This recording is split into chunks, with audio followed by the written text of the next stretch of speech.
The scream that tore through the marble lobby of Chen, Technologies that Tuesday morning, would haunt Sarah. Chen for the rest of her life, not because of its terror, but because of what she almost destroyed in its aftermath. Sarah had built her empire from nothing. At 38, she was the youngest female billionaire in Silicon Valley, a woman who'd clawed her way up from a cramped studio apartment to the penthouse of her own 50-story building. She'd sacrificed everything for success: sleep, friendships, and nearly her marriage. But the one thing she'd never compromise on was her son. 7-year-old Marcus was her heart walking outside her body, and after losing her husband to cancer 2 years ago, he was all she had left. That morning started like any other. Sarah was reviewing quarterly reports in her top-floor office when her assistant's frantic voice crackled through the intercom. "Miss Chen, you need to come to the lobby immediately." "It's Marcus." Her blood turned to ice. Marcus had been waiting in the building's childcare center while she finished an early meeting. Sarah's heels echoed like gunshots as she sprinted toward the elevator, her mind racing through every parent's worst nightmare. The 40-second descent felt like an eternity. When the elevator doors opened, she saw her son on the floor, crying, with the janitor, an older man she'd seen mopping floors but never really noticed, kneeling beside him with his hands on Marcus's shoulders. "Get away from my son!" Sarah's voice cut through the lobby like a whip. She rushed forward, pulling Marcus into her arms. Security guards materialized from nowhere, their hands already reaching for the janitor. "Ma'am, I was just trying to—" The janitor started, his weathered face pale with shock. "I don't want to hear it," Sarah snapped, her whole body shaking with adrenaline and fear. Marcus was sobbing into her shoulder, and she could feel a knot forming on the back of his head. "You put your hands on my child. Security, escort him out. He's fired. Please, Ms. Chen, if you'd just let me explain—" "Now!" Sarah's voice echoed off the glass walls. "I want him out of this building immediately, and I'm calling the police." The janitor, she'd later learn his name was Robert Martinez, didn't resist as security led him away. He just looked back once with an expression that Sarah would later recognize as profound sadness. Not for himself, but for what she was about to discover. Sarah rushed Marcus to the emergency room. He'd stopped crying but seemed dazed, complaining of a headache.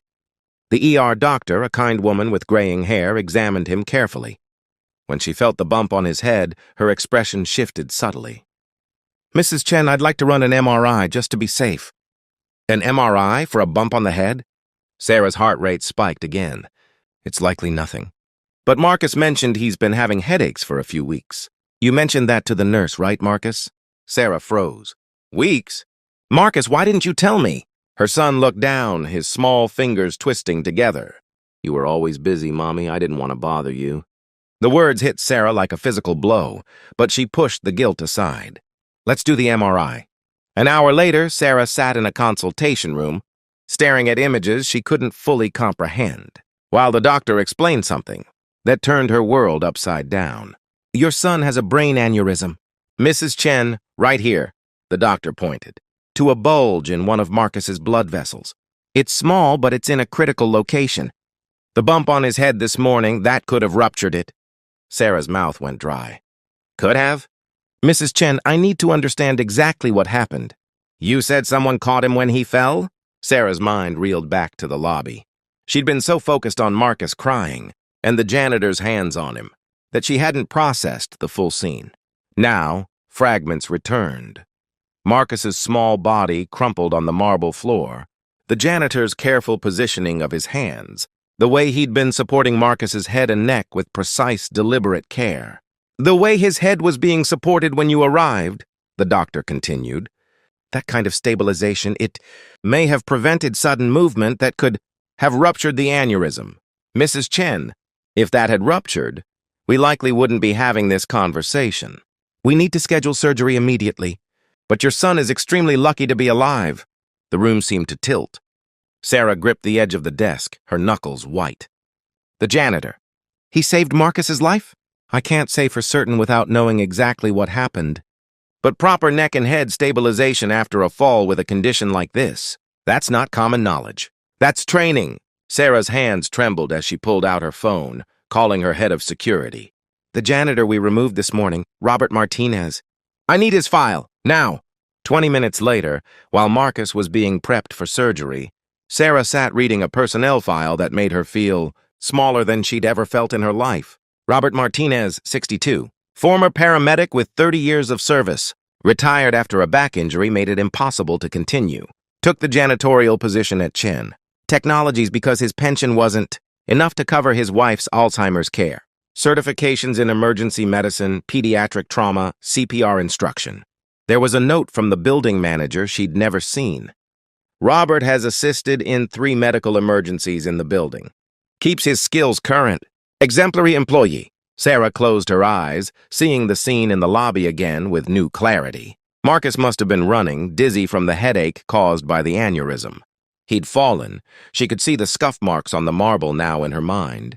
And Robert, mopping nearby, had immediately recognized a potentially serious head injury.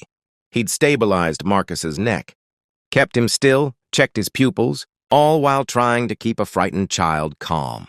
And she'd called him a threat, fired him, threatened him with police.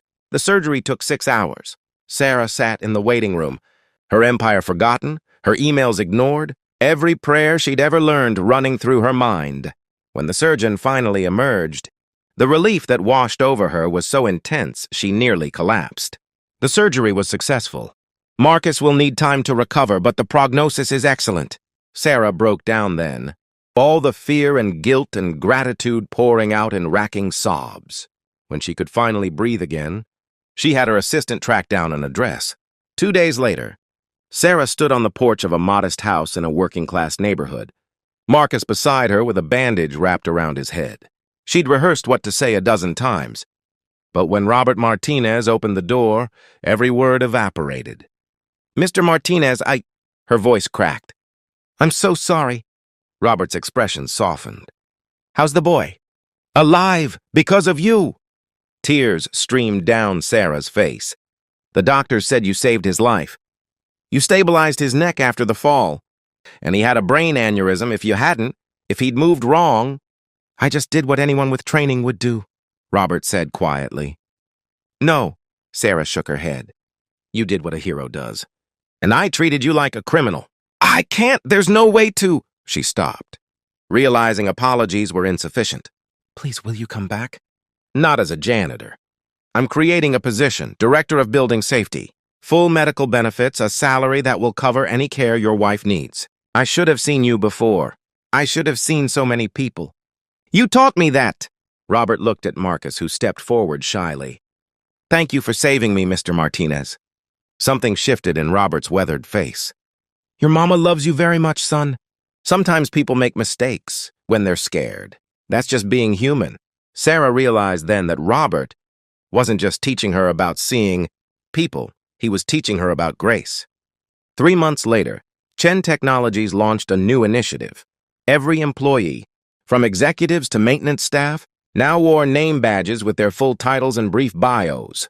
Sarah had instituted regular company-wide meetings where everyone, regardless of position, could share their stories. Robert Martinez had become not just the Director of Building Safety, but a grandfather figure to Marcus and a friend who taught Sarah that true wealth wasn't measured in billions.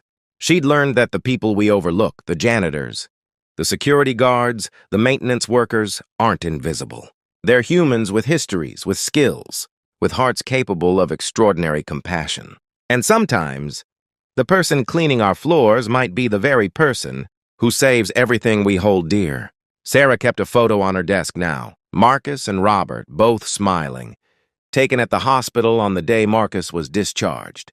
Beneath it was a plaque with words that had become her new mission statement. "Success is nothing if we fail to see each other's humanity." The scream that had echoed through her lobby that morning had indeed changed everything, just not in the way Sarah had first imagined. It had torn down the walls around her heart and taught her that sometimes the greatest acts of courage come from the people we never thought to notice. And the most important lessons come from the moments when we're most humbled by our own mistakes.